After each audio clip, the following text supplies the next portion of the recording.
Xaloyiq bitta video qo'yib beraman. Iltimos shu videoni tarqatinglar. Samarqand Avashnoy Madrikor bozoridan kelyapti-da. Bechoralarni nechta joyga ko'chirdida. Hozir ko'chirgan joyini ham Xitoyliklar sotmoqchi ekanda.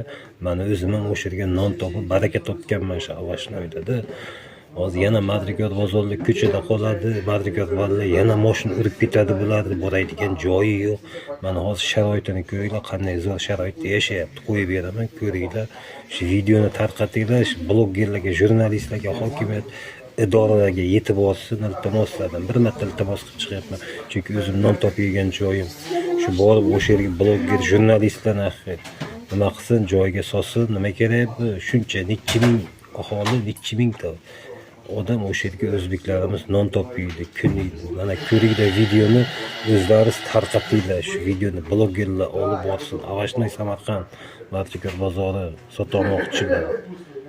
Shu necha mingta aholini biladi, nimasini-da, non topadigan joyini ko'ringlar video. Shu non olib kelish bilan uyga non topib kelish juda katta farqi borda.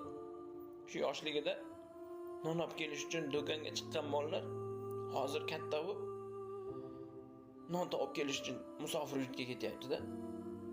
Bir akaga savol berdim, qancha yildan beri musofirda yurar ekan.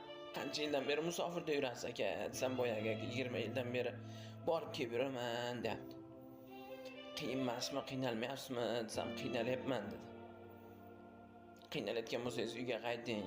O'limdan qo'rqmaysizmi deb savol berdim. Boyagi aka kulib, uyda 10 kishini qiynalganidan ko'ra musofir yurtda bir kishini qiynalgani yaxshiroq. Bir kishini qo'li qora bo'lgani yaxshiroq. Men o'limdan ko'ra ota-onamni, bola chaqamni, oilamni qiynalib yashashdan qo'rqaman deyapti. Musofirlarda o'ziga atagan bitta orzusi yo'qda. Yashirincha pullar yig'adi-da. O'zimga usti bosh olaman, bir joyga aylanganib boraman deydi. Uyda bitta problema bo'ladi. O'sha pulni shunday beradi. Musofirchilik havas emasda.